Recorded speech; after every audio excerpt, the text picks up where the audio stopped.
ગુજરાતના વાતાવરણમાં આગામી દિવસોમાં મોટા ફેરફારો જોવા મળી શકે છે.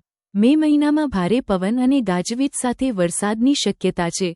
તો જાણો કૃષિ પ્રગતિના આર્ટિફિશિયલ ઇન્ટેલિજન્સ માધ્યમથી પ્રી મોન્સૂન એક્ટિવિટી વિશે અને ધ્યાનમાં રાખવાની વાતો.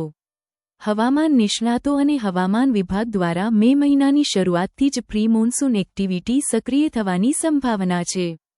3 મેથી 8 મે દરમિયાન રાજ્યના વિવિધ ભાગોમાં વાતાવરણમાં પલટો આવી શકે છે, જે 10 અને 11 મે સુધી ગાજવીજ અને ભારે પવન સાથે વધુ તીવ્ર બની શકે છે. હવામાનમાં આવી રહેલ ફેરફારના મુખ્ય કારણો.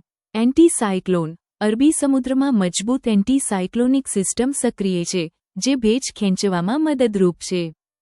Cyclonic circulation. દક્ષિણ પાકિસ્તાન અને રાજસ્થાનમાં સાયક્લોનિક સર્ક્યુલેશન સિસ્ટમ વધુ વાદળો અને અસ્થિર હવામાન પેદા કરે છે. Western disturbance. ઉત્તર ભારતમાંથી વેસ્ટર્ન ડિસ્ટર્બન્સ પણ અરબી સમુદ્રમાંથી ભેજ ખેંચવા અને વરસાદ માટે અનુકૂળ વાતાવરણ બનાવે છે. પ્રી મોન્સૂન એક્ટિવિટી શું છે? પ્રી મોન્સૂન એ ચોમાસાની ઋતુ પહેલા થતી હવામાન પ્રવૃત્તિ છે. આમાં વધતા તાપમાન અને ભેજના કારણે બપોરે અને સાંજમાં ગાજવીજ, ધુમ્મસ અને ભારે પવન સાથે વરસાદ થાય છે. પ્રી મોન્સૂનનું કૃષિ પર પ્રભાવ. પ્રી મોન્સૂનના વરસાદથી જમીનનું ભેજ વધે છે, જે ચોમાસાની ઋતુ માટે લાભકારી છે. પરંતુ આ વરસાદ અને પવન પાકને નુકસાન પણ કરી શકે છે.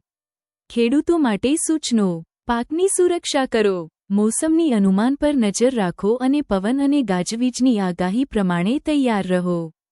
પ્રી મોન્સૂન વાવેતર માટે અનુકૂળ સમય પસંદ કરો. કૃષિ પ્રગતિ દ્વારા આર્ટિફિશિયલ ઇન્ટેલિજન્સના માધ્યમથી ખેડૂતોને વધુ સારી માર્ગદર્શિકા અને ટેકનોલોજી આપવામાં આવી રહી છે. વધુ માહિતી માટે અમારી યુટ્યુબ ચેનલ અને વોટ્સએપ ચેનલ સબસ્ક્રાઇબ કરો. કૃષિ પ્રગતિના એપ્લિકેશનથી ત્વરિત માહિતી મેળવી શકો છો.